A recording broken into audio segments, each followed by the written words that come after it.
Hello friends, welcome to IQ Gyan. तो आज हम 9 अप्रैल का न्यूज़पेपर देखेंगे, हिंदू न्यूज़पेपर, और एडिटोरियल को भी हम एक्सप्लेन करेंगे डिटेल में।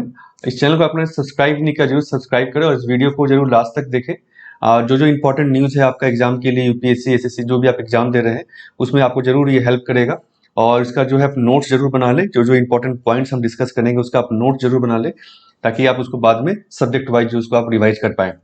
तो इस पहला हम स्टार्ट करते हैं। पहला जो आपका न्यूज़ है, amid surge PM stresses on the need to test track and treat more. ये बेसिकली कल प्राइम मिनिस्टर की मीटिंग हुई थी आपका स्टेट चीफ मिनिस्टर के साथ कोविड को लेकर के। इन्होंने कुछ जो अपना सजेशन दिया है प्राइम मिनिस्टर ने कि इंटेंसिव टेस्टिंग करने की जरूरत है और 100% well defined micro containment zone. तो माइक्रो कंटेनमेंट जोन बना करके आप वहाँ लोगों को 100% लोगों को टेस्ट करें, ट्रैक करें एटलीस्ट 30 कॉन्टैक्ट्स को, जिसके कॉन्टैक्ट में वो आए हैं।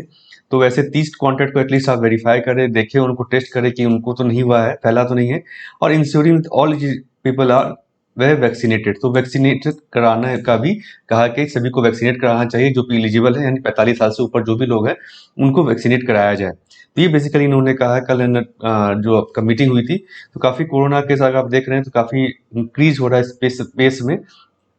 ये स्टेजेज ऑफ वैक्सीनेशन है, किस स्टेट में कितना वैक्सीनेशन हुआ है। तो आप देख सकते हैं कुछ जो ग्रीन है वहाँ पे ज़्यादा वैक्सीनेटेड हुआ है, वैक्सीनेशन हुआ है पर 1 लाख पॉपुलेशन, कुछ जगह पे कम है। इसके अलावा दो और न्यूज़ है जिसको हम देखेंगे आगे। न्यू केसेज जो है अभी हम देखें, कल का बात करें तो 10 PM तक था आपका 1,18,000, बढ़ के आई थिंक 136 हो चुका है। तो ये केसेज भी काफ़ी बढ़ रहे हैं डेली 1 लाख से ऊपर। और इसके अलावा जो हमारा ये इंडिया का जो डबल म्यूटेंट स्ट्रेन एक आया था उसका एक साइंटिफिक नेम क्लासिफिकेशन मिल गया है, वो है B1.617। तो ये बेसिकली नया जो म्यूटेंट स्ट्रेन इंडिया में देखने को मिला है उसका एक साइंटिफिक नेम है। नेक्स्ट आपका जो आर्टिकल है, SC refuses to order release of Rohingya. तो ये रोहिंग्या को लेकर, जो रोहिंग्या जो जम्मू में उनको डिटेन किया गया है, जेल में बंद किया गया है, उसके लिए पिटीशन दायर की गई थी सुप्रीम कोर्ट में कि उनको रिलीज किया जाए और उनको डिपोर्ट बैक नहीं किया जाए। तो इस पे सुप्रीम कोर्ट ने रिलीज करने का तो ऑर्डर नहीं दिया, बल्कि कहा है कि डिपोर्ट तब तक नहीं होगा जब तक कि आप प्रॉपर प्रोसीजर फॉलो ना करें। तो प्रॉपर प्रोसीजर फॉलो करने को कहा है। इसमें जो फंडामेंटल राइट्स की बात की गई है जो आपके लिए इंपॉर्टेंट है, तो फंडामेंटल राइट्स को आप जरूर डिटेल में स्टडी करें। मेरा भी डिटेल प्लेलिस्ट है जिसमें यहाँ पे मैं लिंक दे दूंगा, जिसमें आप सारे फंडामेंटल राइट्स को डिटेल में क्या क्या उसके अंदर में है, क्या क्या पॉइंट्स है, उसका एग्जाम्पल क्या है, उसका एक्सेप्शंस कहाँ कहाँ वो अप्लाई नहीं होता है, उन सब चीज़ों को आप डिटेल में पढ़ें, काफ़ी इंपॉर्टेंट है। तो यहाँ पे इन्होंने fundamental, supreme court fundamental rights का इस जजमेंट में यूज किया, बेसिकली बताया है कैसे। आर्टिकल 14 और 21 जो है fundamental rights are available to all persons who may or may not be citizen. जो सिटीजन है या नहीं है दोनों के लिए। तो ये भी आप ध्यान रखें, बहुत सारे आर्टिकल्स जो हैं फंडामेंटल राइट्स वो सिटीजन्स के लिए ही हैं, और कुछ जो है वो एलियंस के लिए भी हैं, और कुछ जो है वो इनेमी एलियंस के लिए भी हैं, इनेमी एलियंस। तो ये 3 क्लासिफिकेशन है बेसिकली, इसको मैंने जैसा कहा वीडियो में आप प्लेलिस्ट में जाकर देख सकते हैं। तो फंडामेंटल राइट्स को आप 3 पार्ट में क्लासिफाई कर सकते हैं कि कौन से फंडामेंटल सिटीजन्स के लिए सिर्फ है, कुछ एलियंस के लिए सिर्फ है, और कुछ इनेमी एलियंस के लिए भी है। तो इनको आपको देखना होगा। तो ये जो है, ये राइट जो फंडामेंटल राइट्स है वो सभी के लिए है, but the right not to deported is ancillary to the right to decide और settle in any part of territory, any part of India under article 19(1)(e). तो 19 जो आर्टिकल है राइट टू फ्रीडम का, उसके जो एक पार्ट है आपका 19(1)(e) कि राइट टू जो आपका कहीं भी आप डिसाइड कर सकते हैं, सेटल कर सकते हैं इंडिया के टेरिटरी के अंदर में। तो ये जो राइट है आपका डिपोर्टेशन का, ये इसके साथ आता है, इन दोनों के साथ नहीं आता है। तो ये यानी कि रिस्ट्रिक्टेड इसमें सिटीजन्स के लिए ही अवेलेबल है basically. Right to settle in guarantee इतना court observe article 19(1)(e) of constitution guarantee to every citizen of India. तो ये सिटीजन्स के लिए है, तो इसीलिए कोर्ट ने कहा कि डिपोर्टेशन जो है आपको प्रोसीजर फॉलो करना पड़ेगा। जो जम्मू कश्मीर आप रिसाइड नहीं कर सकते हैं फॉर लॉन्ग टर्म। ये जो आपका है ये सिटीजन्स के राइट्स है, और इसको गवर्नमेंट जो है बेसिकली देख सकती है उसमें कि है ना कौन सी सिटीजन है और किसको डिसाइड करने का अधिकार है। रोहिंग्या रिफ्यूजी के बारे में डिटेल एनालिसिस है कि रोहिंग्या रिफ्यूजी कौन है, म्यांमार से वो कैसे फ्लीड हुए।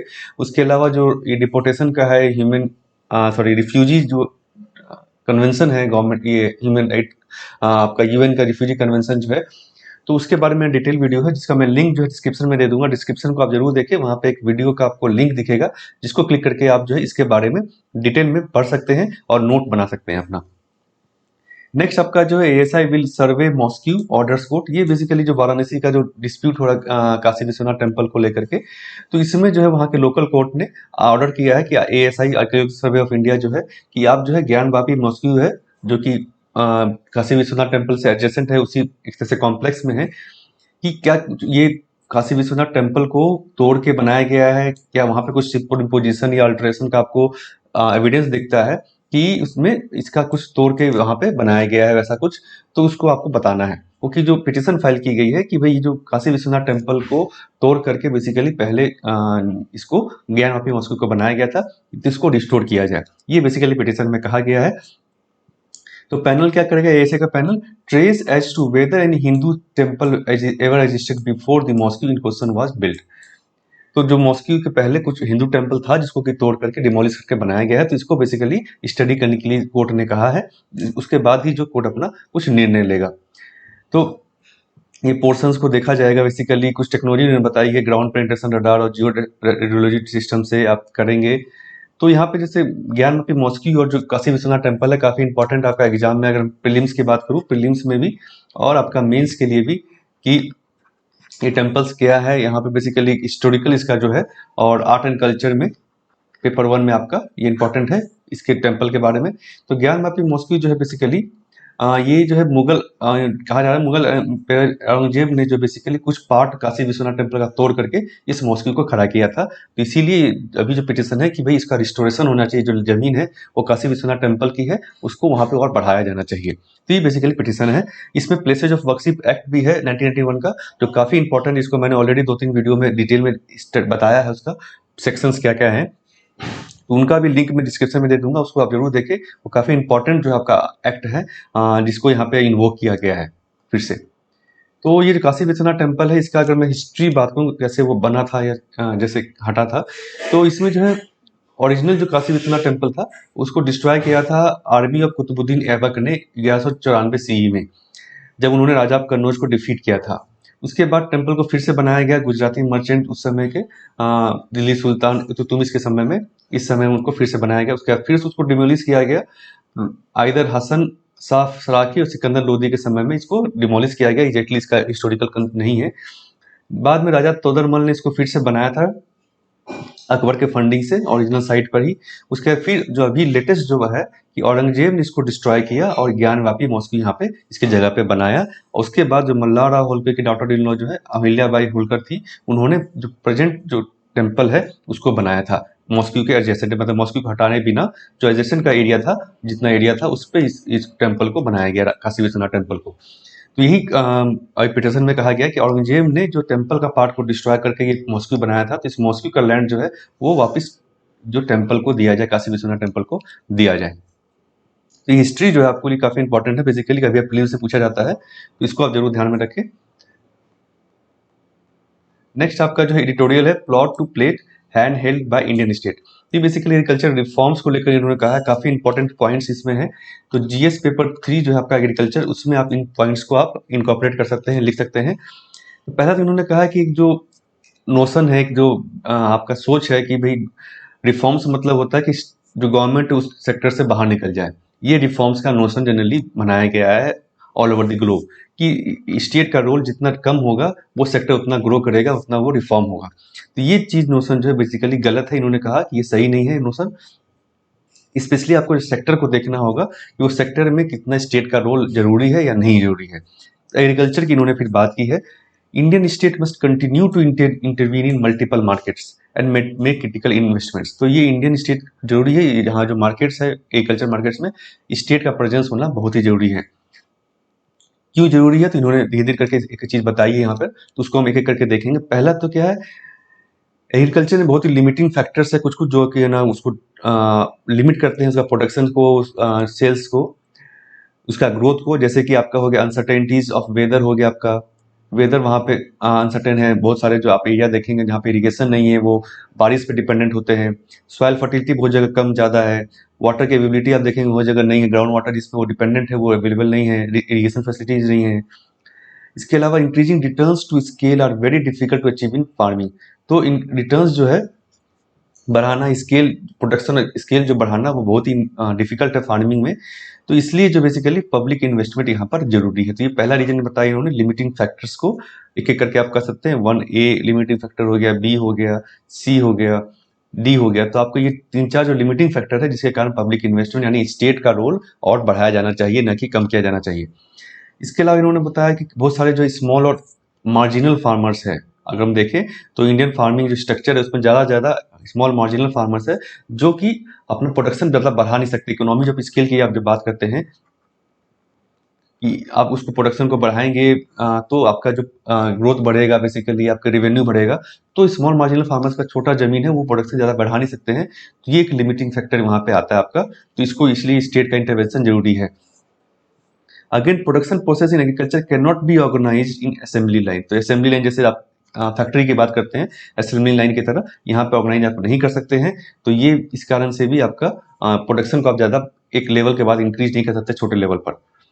86% ऑफ इंडियन फार्मर जो है स्मॉल और मार्जिनल्स है, बहुत ही पुअर है। इसके बाद उन्होंने बताया जैसे कि मान लीजिए अगर बम्पर क्रॉपिंग होती है तो क्योंकि हार्वेस्टिंग सीजन सारे फार्मर्स जो है एक समय में ही हार्वेस्ट करते हैं, क्योंकि हार्वेस्टिंग का सीजन पूरी तरह से सेम है। तो तो जो हार्वेस्टिंग होगा आपका, तो इससे क्या होगा, सारे फार्मर्स का क्रॉप एक साथ ही मार्केट में जाएगा।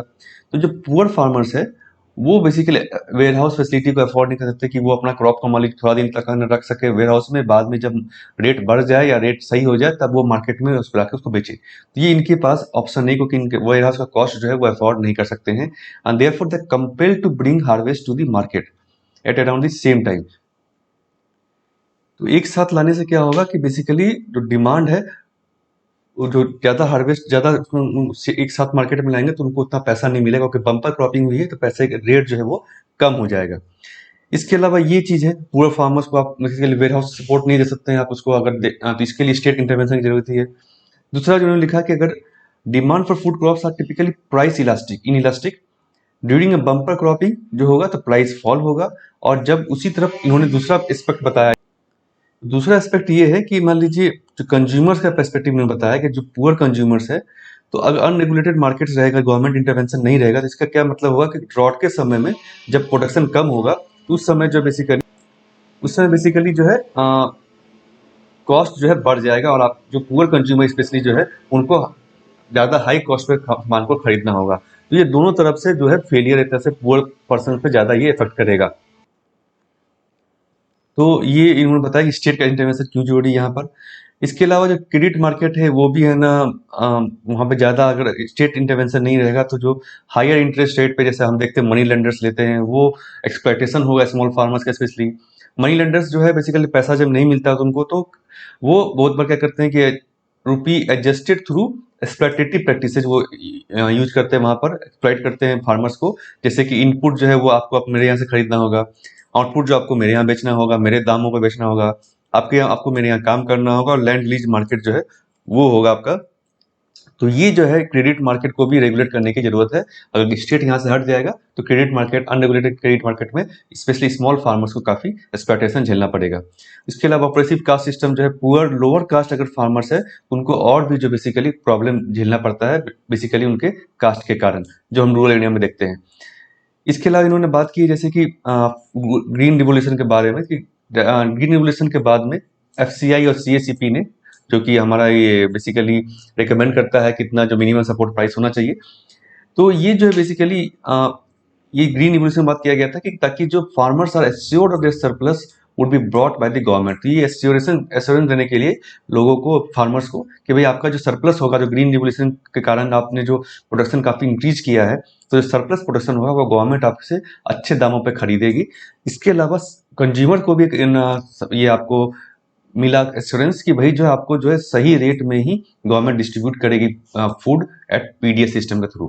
तो बेसिकली ये दोनों तरफ से एश्योरेंस था, ये जो स्टेट का इंटरवेंशन था वो काफी जरूरी था उस समय, आज भी जरूरी है इसीलिए। तो ताकि ये ऐसा नहीं हो कि फार्मर्स को प्रोटेक्ट करना बम्पर क्रॉपिंग के समय में ताकि उनको सही दाम मिल सके, और कंज्यूमर को प्रोटेक्ट करना जबकि क्रॉपिंग कम हो गई, प्रोडक्शन कम हुआ है, ताकि उनको कम दामों, सही दामों में जो अनाज मिल सके। इसके अलावा यहाँ पे कुछ और इन्होंने दिया है, जैसे कि यहाँ पे बहुत जगह वाटर डिक्लाइन है, वाटर टेबल कम हो गया, वाटर क्वालिटी खराब हो गई है।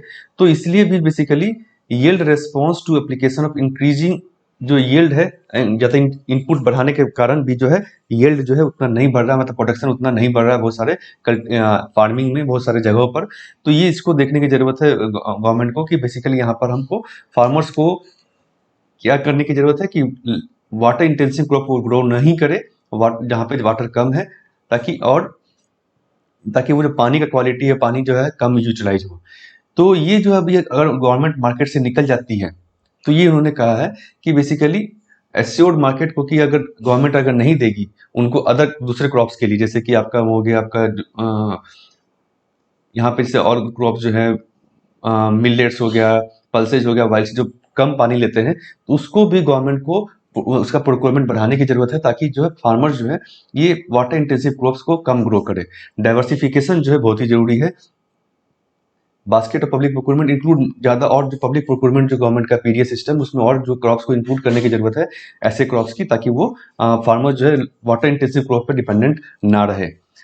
इसके अलावा रीजनल इकोलॉजी के हिसाब से आपको जो है बेसिकली क्रॉप को प्रोक्योर करने की जरूरत है, जो वहाँ पे क्रॉप ज़्यादा सूटेबल है वहाँ के क्लाइमेट के हिसाब से, वहाँ के सॉइल के हिसाब से, उसको गवर्नमेंट को ज़्यादा प्रोक्योर करने की जरूरत है, ताकि वहाँ के लोग जो उस क्रॉप को ज़्यादा ग्रो करे जो वहाँ के क्लाइमेट को सूटेबल करता है। ये नहीं कि राइस और वीट को ग्रो करे जो कि ज़्यादा पानी यूज करता है। तो इसको include them in procurement operations में इसको इंक्लूड करने की जरूरत है। इसके अलावा इन्होंने कहा लोकली प्रोक्योर्ड क्रॉप जो है उसको है ना आप आंगनवाड़ी में यूज कीजिए और मिड डे मील में यूज कीजिए लोकल प्रोक्योर्ड क्रॉप को, ताकि वो जो है लोकल क्रॉप्स वहाँ पे ज़्यादा लोग खपत करेंगे, ज़्यादा यूज करेंगे, तो प्रोक्योरमेंट भी आप वहाँ पे लोकल क्रॉप्स का कर सकते हैं। तो ये इससे क्या फायदा होगा कि जो आपका इंडिया का जो ये आपका माल नरिशमेंट और डायबिटीज, इसको भी आप कम कर पाएंगे, क्योंकि एक तो आपने इसके साथ ही साथ आप जो है बेसिकली दो पार्ट को, इंडिया जो दोनों चीज़ को आप कवर कर पाएंगे। तो माल नरिशमेंट जो है मिड डे मील और आंगनवाड़ी से आप इसको कम कर सकते हैं। डायबिटीज जो है ये क्योंकि न्यूट्रिशियस फूड आप दे रहे हैं, तो डायबिटीज और बाकी जो डिजीजेज हैं, लाइफ स्टाइल डिजीज, उसको भी आप कम कर सकते हैं, बर्डन भी कम हो सकता है, और न्यूट्रिशन जो है आप सप्लाई कर सकते हैं।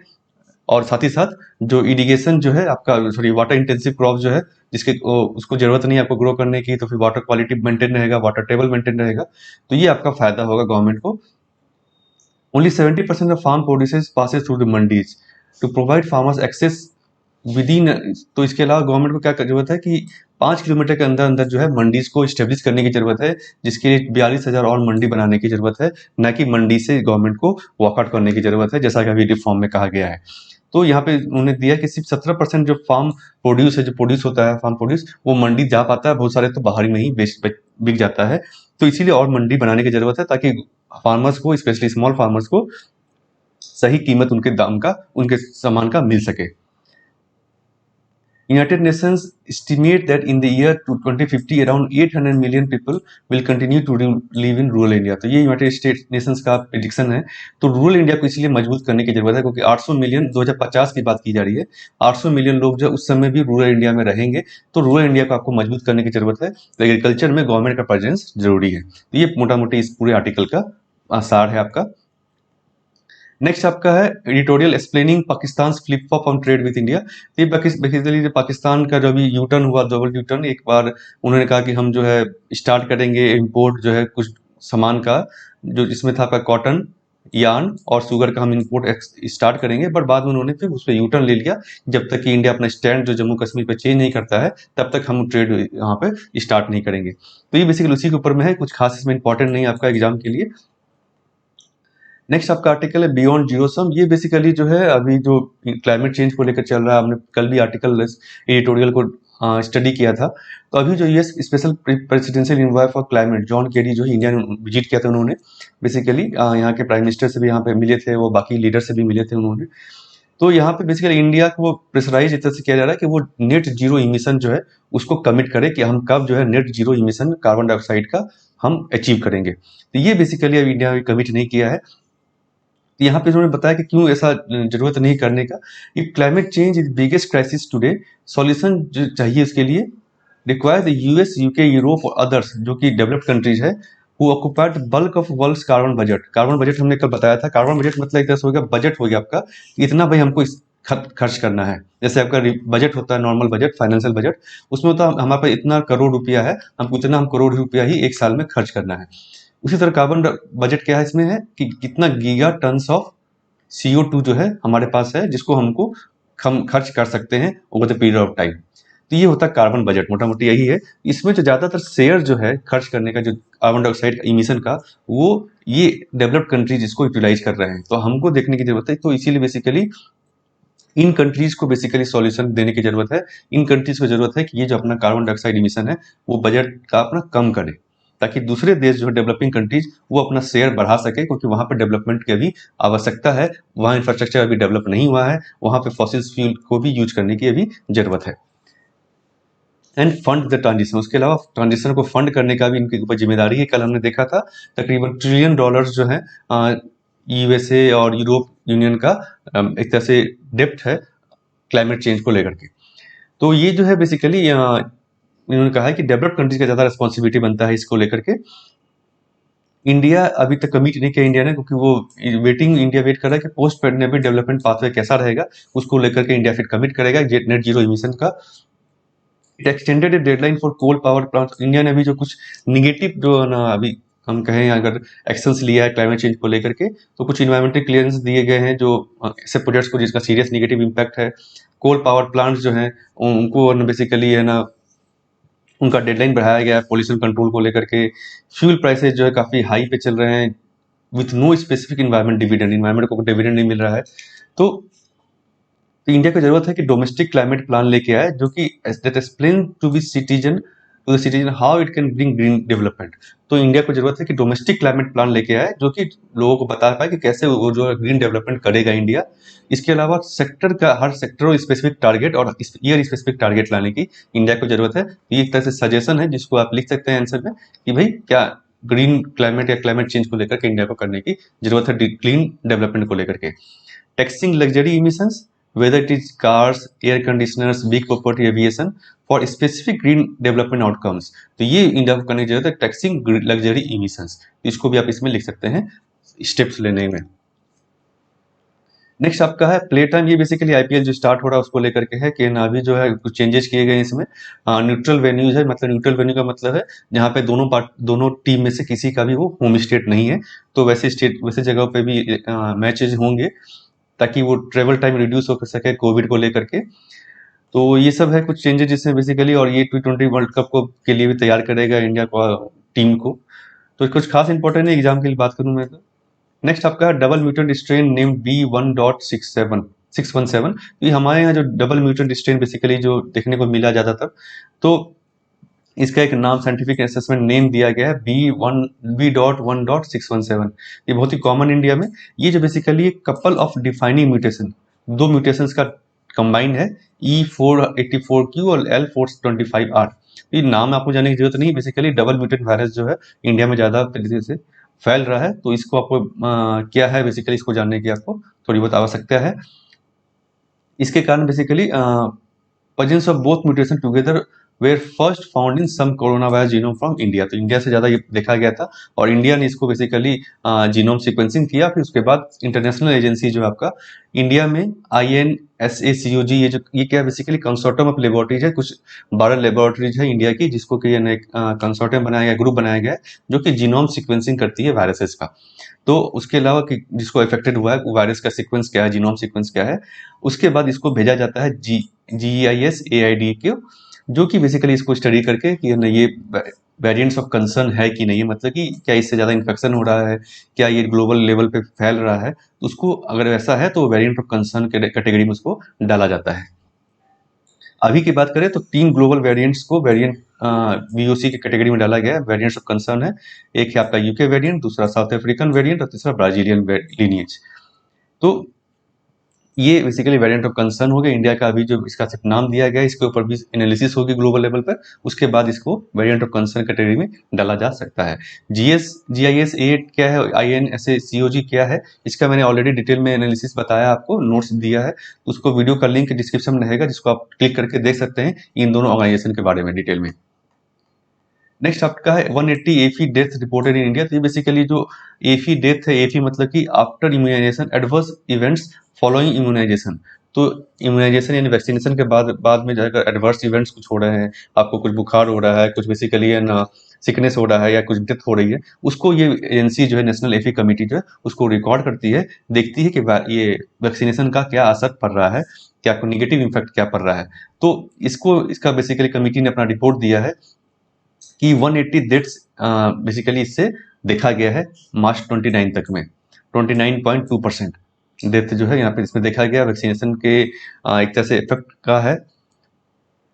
तो इसमें जो कुछ खास इसमें इंपॉर्टेंट नहीं, बेसिकली यही है कि एफी क्या है ये आपको जानने की जरूरत है। एफी हो गया आपका adverse immunisation events following immunisation, मतलब इम्यूनाइजेशन के बाद क्या एडवर्स इवेंट हो रहे हैं, इसको रिकॉर्ड करने के लिए एक कमेटी बनाई गई है, इसका स्टैंडर्ड ऑपरेटिंग प्रोसीजर भी है। नेक्स्ट आपका है RBI first purchase under GSAP 1.0 set for अप्रैल 15। तो ये बेसिकली जीसैप जो है नया इन्होंने स्टार्ट किया है इस साल से, गवर्नमेंट सिक्योरिटी का एक्विजिशन प्रोग्राम है एक तरह से। ये जिसका जो होगा आपका अप्रैल 15 को पहला जो है इसका परचेज होगा, ओपन मार्केट ऑपरेशन जिसे हम कहते हैं। ये ओपन मार्केट परचेज जो है आपने पढ़ा होगा इकोनॉमिक्स में, और अदरवाइज इसका वीडियो भी मेरा डिटेल में मॉनेटरी पॉलिसी को लेकर के, उसका मैं लिंक यहाँ पे दे दूंगा जिसको आप देख सकते हैं प्लेलिस्ट में। ओपन मार्केट ऑपरेशंस क्या है, बेसिकली जो आरबीआई जो है गवर्नमेंट सिक्योरिटीज को खरीदती है और बेचती है ओपन मार्केट ऑपरेशंस के थ्रू। और जी सिक्योरिटी क्या है ये आपको पता ही होगा शायद, गवर्नमेंट सिक्योरिटी जिसके थ्रू गवर्नमेंट जो अपना पैसा रेज करती है आरबीआई के थ्रू। ये प्रोग्राम जो है बेसिकली ये क्या है, सेंट्रल बैंक इससे तकरीबन $1 ट्रिलियन का जो गवर्नमेंट बॉन्ड जो है परचेज करेगी। इससे बॉन्ड मार्केट को और ज़्यादा आसानी होगी बॉन्ड मार्केट को। इसके बाद इंटरेस्ट रेट भी इसमें जो है बॉन्ड यील्ड का इंटरेस्ट रेट जो है इसके बाद कम हुआ है, नॉर्मल हुआ है, जिसके कारण इक्विटी मार्केट में भी पैसा ज़्यादा गया है, शेयर मार्केट पैसा ज़्यादा गया है। तो ये बेसिकली इसी को लेकर के आरबीआई ने नया प्रोग्राम लाया है। इसमें जो इस भी बताया गया कि हम कब कब जो है बेसिकली खरीदेंगे, जीसीआई ऑपरेशन कब कब होगा। RBI open market operations purchase calendar इसमें बताया जाएगा, and RBI not provided that to the market. ये आरबीआई ने इसमें इस प्रोग्राम के अंदर में स्टार्ट किया है, जिससे कि बॉन्ड मार्केट और इक्विटी मार्केट दोनों को स्टेबिलिटी मिलेगी। तो फ्रेंड्स ये था आज का इंडियन ट्यूटोरियल। आपको अच्छा लगा तो जरूर आप लाइक करें और शेयर करें अपने फ्रेंड्स के साथ, और इस चैनल को सब्सक्राइब करना मत भूलें, और डिस्क्रिप्शन में जो वीडियो हमने दिया लिंक में उसको आप जरूर जाके देखें। Thank you friends.